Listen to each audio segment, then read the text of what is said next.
বৃষ্টি এলো নাচি গোলা ব্যাং, তাই না দেখে হাসি দাদু খেলো জবর ল্যাং, ঠাপুস করে পড়লো দাদু ভাঙলো বুঝি ঠ্যাং। আবার ঝড় শুরু হলো। এখন দেখছি রোজ রাত করে ঝড় শুরু হচ্ছে। পূজা, জানলাগুলো বন্ধ করে দে মা, নয়তো বৃষ্টি শুরু হলে পুরো ঘর জল হয়ে যাবে। না মা, এই বৃষ্টি আমার খুব ভালো লাগে।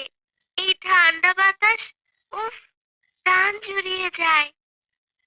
এই জানলা খোলা থাক মা, বৃষ্টি শুরু হলে আমি বন্ধ করে দিব। ঠিক আছে, তোর যা ইচ্ছে।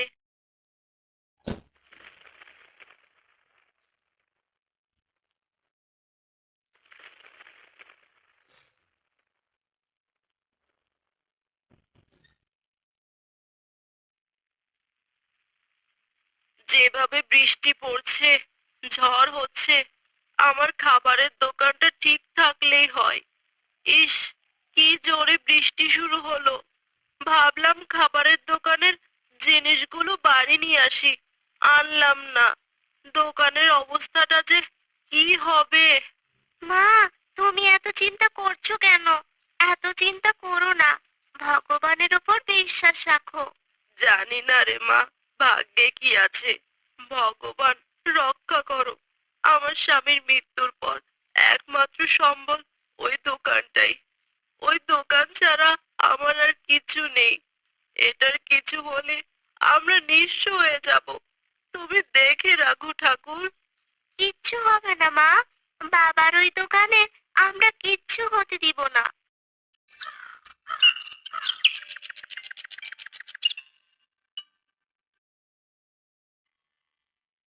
যাক, বৃষ্টিটা একটু ধেরেছে। কাল সারা রাত যা ঝড় বয়ে গেল। উঠোনটা একটু পরিষ্কার করে যাই দোকানের দিকে। পূজা, আয় মা, আমাকে একটু সাহায্য করে যা। ঠিক আছে মা। হে ভগবান, আমার দোকানটার কি হাল হলো। টিন আর জানলার কপাট সারাতে খরচ তো প্রচুর। মা, এসব ভেবে লাভ নেই, চলো সব গুছিয়ে নি।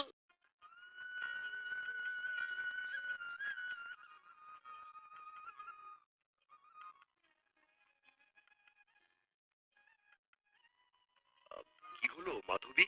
জানালাটা এভাবে কলা পাতে দিয়ে ঠেকাচ্ছ কেন? আরে গোপালদা, তুমি এখানে? কাল যা ঝড় বৃষ্টি হলো, তাই আশেপাশে দেখতে বেরোলাম কোনো ক্ষয়ক্ষতি হলো কিনা। তা তোমার দোকান ঠিক আছে তো? ভগবানের দয়ায় তেমন কোনো ক্ষতি হয়নি।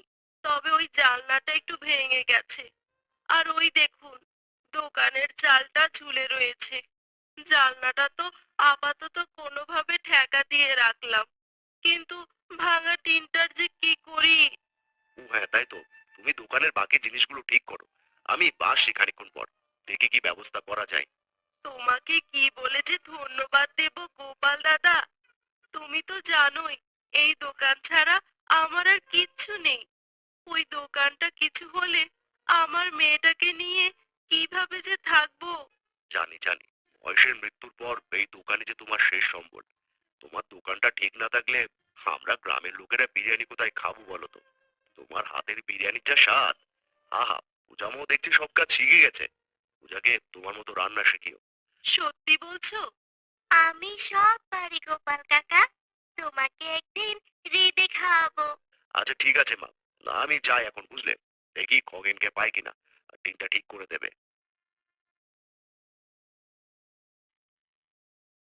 কে রে রমেশ, জানলার দিকে তাকিয়ে এত কি দেখছিস? ঠান্ডা লেগে যাবে তো। যা ঠান্ডা হাওয়া দিচ্ছে। ও মা, আজ আর বৃষ্টি হচ্ছে না কেন? কাল কি সুন্দর বৃষ্টি হচ্ছিল, কত মজা করছিলাম আমি। ছেলের কথা শোনো, রোজ রোজ বৃষ্টি হলে চলবে রে? কত অসুবিধা বলতো গ্রামের মানুষদের। নে নে, এখন জানলা বন্ধ কর, এইদিকে আয়। বাবা কোথায় মা?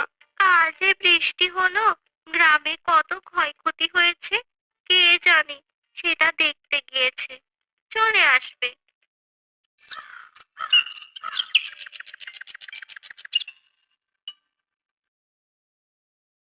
ওরে খগেন, ভালো করে কাজটা করিস কিন্তু, জল যেন না পড়ে আর। গোপালদা, তোমাকে যে কি বলে ধন্যবাদ দিব। তুমি আমার বোনের মতো মাধবী, তোমার বিপদে আমরা পাশে থাকবো না তা কখনো হয়? আজ তো ঝড় বৃষ্টি নেই, তাই দোকানটা ঠিক করা গেল। আজকে প্রাথমিক মেরামতিটা করে রাখলাম, কিছুদিন পরে আমি সব ঠিক করে দেবো মাধবী। তোমার মতো দাদা থাকলে আর চিন্তা কি। ধন্যবাদ মামা। আমার তো কোনো মামা নেই, আজ থেকে আপনি আমার মামা। ঠিক আছে মা, তুই আমাকে মামা বলেই ডাক, আমি খুব খুশি। আগে তোমাদের পৌঁছে দিই, তারপর আমি চলে যাব। দেখছি আবহাওয়ার কি অবস্থা, শুনছি আবার ঝড় বৃষ্টি হওয়ার সম্ভাবনা রয়েছে। শোনো না লতা, তুমি কিছু শুকনো খাবার আর তো রমেশের কিছু পুরনো কাপড় রেখে দিও, দরকারে লাগতে পারে। জানি গো জানি, তোমাকে তো আর আজ থেকে দেখছি না, গ্রামের গরিবদের দিবে তাই তো? সত্যি গো, তুমি এই গ্রামকে তো প্রাণীর থেকেও বেশি ভালোবাসো। রমেশ কোথায়? ওকে দেখছি না, পড়াশোনা করছে বুঝি? আর বলো না গো ওর কথা। তোমার ছেলে এখন শুধু বৃষ্টির অপেক্ষায় রয়েছে। কদিন বৃষ্টি হচ্ছে না, তাই বলে তার কি দুঃখ। যাই, ওর কাছে একবার যাই।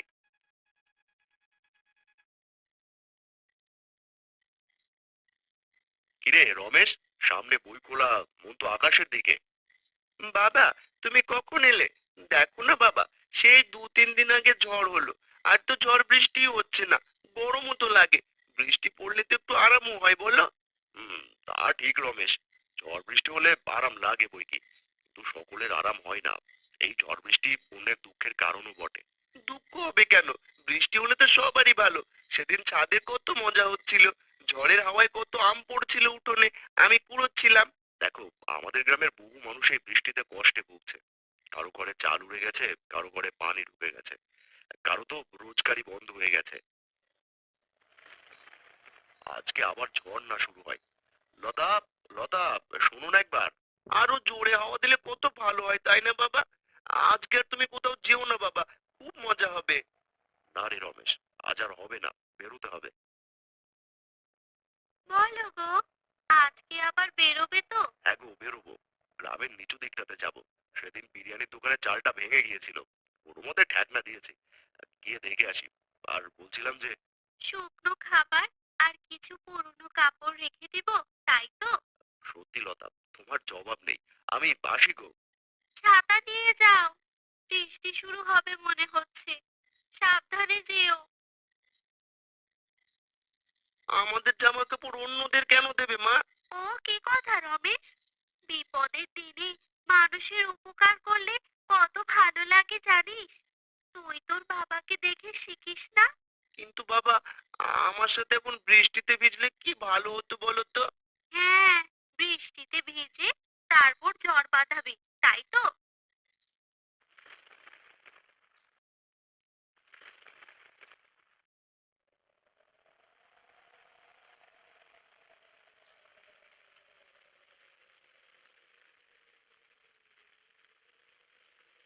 এ কি মাধবী, তুমি মেয়েকে নিয়ে এখনো দোকানে বাড়ি যাওনি? গোপালদা, তুমি এখানে এত বৃষ্টির মধ্যে কেন বেরিয়েছো? গ্রামের সব দিক ঘুরে দেখছিলাম, কারো কোনো ক্ষতি হলো কিনা। কাল পরশু ঝড় হতে পারে, আমি কাল সকালে তোমার দোকানের মেরামতের ব্যবস্থা করে দেব, না হলে দোকানটা ভেঙে যেতে পারে। দাদা, দোকানটা না থাকলে আমি নিঃস্ব হয়ে যাব এই মেয়ে নিয়ে। এত ঝড় বৃষ্টি হলে আমার ঘর বাড়ি দোকান সব ভেসে যাবে। মা, তুমি চিন্তা করো কেন? গোপাল মামা সব দেখবে। মামা, তুমি তো আমাদের পাশে সব সময় থাকবে তো? হ্যাঁ, যতদিন বেঁচে আছি তোমাদের পাশে আছি রে মা। আর মাধবী, উনি তুমি ভেবো না, আর বৃষ্টি হবে না।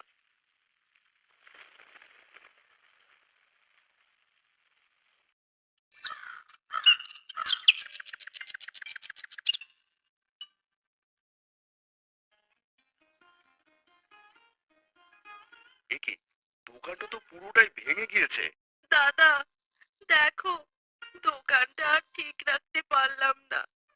আস্তে আস্তে আমার দোকানটা শেষ হয়ে গেল। কোনো চিন্তা করো না, আমরা গ্রামের সবাই মিলে তোমার দোকান আবার নতুন করে তৈরি করব। মামা, তোমাকে অনেক ধন্যবাদ। আজ তুমি না থাকলে কি যে হতো। আমরাও পাশে আছি সব বুঝিয়ে বলেছে। আমি বুঝতে পেরেছি। আমি আনন্দ পেলেও ঝড় বৃষ্টিতে কত লোকের কত ক্ষতি হয়। দেখো বাবা, আমি শুকনো খাবার দাবার আর জামা কাপড় এনেছি। আমি বড় হয়ে বাবার মতো সবার উপকার করব। আর আমরাও গোপাল দাদার মতো এত ভালো মানুষ পেয়ে ধন্য। গ্রামে এমন দাদা থাকলে কোনো বিপদেই ভয় লাগে না। ঠিক বলেছ মা। মামা, আসো, আজ তোমাদের আমার হাতের চিকেন বিরিয়ানি খাওয়াবো।